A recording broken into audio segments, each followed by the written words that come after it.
let's move on now to the soundscape of the countryside in the Japan and the UK. When I lived in the UK in the 1990s, I often spent my free days visiting villages. And what struck me most was their beauty, especially the one that weren't tourist destinations. So they had no fancy commercial signage, and when no cars were passing through, I felt as if the sense could have been the same hundreds of years ago. Yeah. So related to this, since my background is architecture, I found your podcast episode with Mark Dyson. Ah, yeah. Mark Dyson, yeah, that was very interesting. He spoke positively about Japanese openness to the new. But I thought the contrasting feature of the UK is the way people maintain and preserve buildings and towns across generations. So with that in mind, I'd like to ask, when it comes to preserving soundscapes, especially in rural areas, do you see any key difference between the UK and Japan? Ah, interesting, yeah. I think, yeah, it's a really interesting area, but I think that in England, very little changes. So I think the soundscape, you know, in the way that you said that they look and feel maybe the same as they did 100 years ago, I see very little sonic intervention happening within English rural spaces and villages. I think in Japan, you definitely get more. So you have modern electronic sounds, even within smaller towns and villages, That's right? So you do have that. So technology is always there. The new is always there, even in these traditional places. And to be honest, I hadn't really considered that until you asked, or you made that point. So there is a definite difference, isn't there? Yeah. And I think maybe in England, people wouldn't accept this. Yeah, I think so. Yeah, they would refuse and say, no, we can't have this. Whereas in Japan, people are more, maybe more open to these, you know, interactions. Yeah. I wonder why, though. It's interesting. Yes, but when I was in UK, at the old building as well as old furniture, and it's a grandmother or grandfather's furniture they are using. And that family is not so, how can I say, rich. Yeah. It's a lower class. Yeah. But very nice furniture they are using. Okay. Yeah. Yeah. So it's a continuity is, I think, the UK's culture's key word. Yeah, that's a good point. And maybe that's one of the things I like about Japan, actually, is that people do think about the next. And, you know, I kind of love that about this. I think maybe I grew up with that concept of the continuity was the most important thing. But I like the challenge of the new. And I think I'm always looking excited about the future. And I'm not so excited about the past. So I like those kind of new sounds and the possibilities that we can, you know, it scares me to think that I won't be alive in 50 years' time because I want to know what the city sounds like, or how will what will trains sound like? What will cars sound like? You know, I really want to know. And it's, you know, it's, I know in England it won't be, those villages will still sound the same. So I don't need to worry about that. Right, I see. Yeah, but in Japan, countryside, the soundscape is also beautiful, I think. And even though some electronic sound is there. Yeah. But I think the different texture, it's more impermanence. Yeah. The summer cicadas extraordinarily loud. Yeah. Defining the season, yet they vanished completely. And wooden houses and shrines creak breath with the changing weather. Yeah. And they feel more fragile and transient.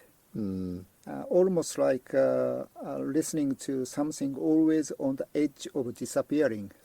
Yes. Yeah, so in terms of preservation, the UK often emphasize maintaining the continuity of sound, protecting the familiar.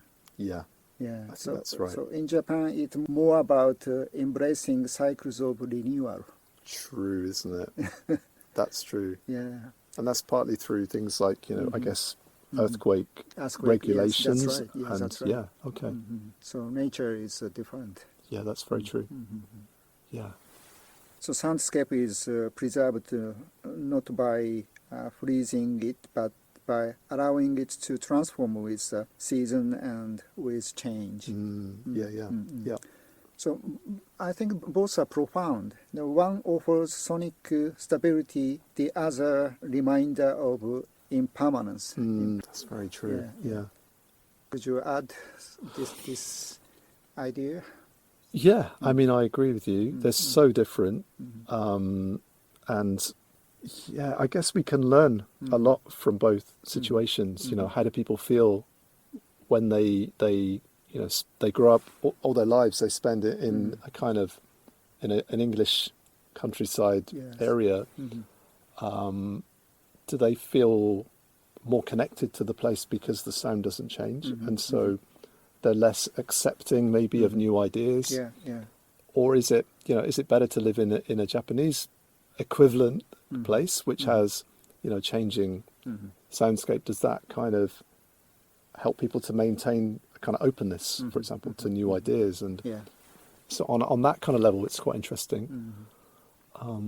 So yeah, I hadn't really considered before, again, like how different those two soundscapes are, but they very much are very different.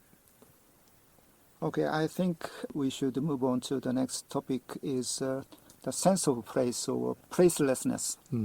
In Japan, we often say that suburban landscape have become very uniform, filled with convenience stores and chain shops, almost the same everywhere. Writer Miura called this fast foodoka, like fast food, but using the characters for wind and soil. Fudo means wind and soil. In English, Edward Ralph used the term placelessness. So since soundscape is deeply tied to the sense of place, we might say that placelessness also means loss of soundscape. So many Japanese suburbs driven by economic efficiency seem to have lost not only their visual character but also their acoustic one. Would you agree with this perspective? Yes, I think so. But I also find it, I find this very interesting. I mean, I think of it as like a non-place, like, for example, in suburban areas in Japan. I'm fascinated by these places. For example, where you get like a bus terminal outside of a station. So maybe one that was built in, I don't know, maybe the 1990s in Japan. And you have these areas which are, I mean, it's basically a functional space. And you have an area which is where you basically go to the end and then there will be a barrier and there'll be the road. And this place isn't meant to be for anything other than just, it's where the bus turns. And it's a non-place because no one spends any time on this kind of maybe 4 meter long end of the kind of bus pedestrian area. And when you start looking in suburban areas, especially, you find lots of these places, which are like, again, non-places. I call them, non-places. They're designed, they're functional, but they're the kind of ends of places. Or you could find this in like pedestrian areas a lot, around that time. In the more dense, new developments, there's no wasted space. Everything, every single meter, every single place is used. That's right. But back in, especially around the areas I live, which is along the Green Line, like, well, that's Kita-Yamata, or Senta Kita. There are these beautiful, empty, non-places. And they also have these, soundscapes as well.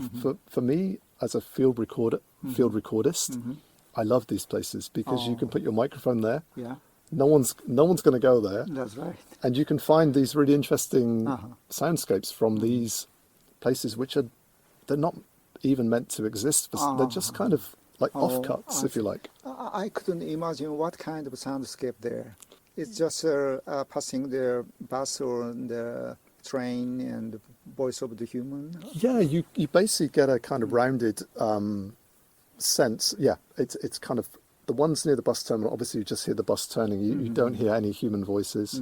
Oh, okay. You might hear taxis and buses coming around that corner, and some of the ones linked to kind of pedestrian spaces, which don't have any traffic. They're really good places to record, human interaction sounds.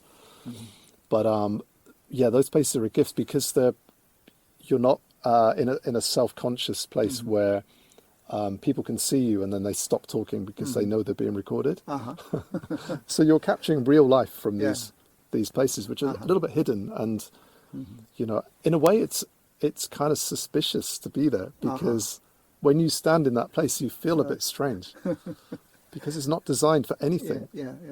So I think if we're talking about the same parts of suburban areries. Yeah. You have a talent to find the place which is no design, not designed. Yeah, because it feels like maybe someone's going to stop you for being there, like, oh, you mustn't go there. But there's no regulation because it's still technically part of a pedestrian area. I see. Do you know what I mean? But it feels strange to be there because there's no reason. Why would you go there, So, but it offers a different soundscape. We're used to being in the middle of that area or where everybody else goes. But so I love these Japanese kind of non-places. They also exist in Europe, these developments. Very interesting. Okay.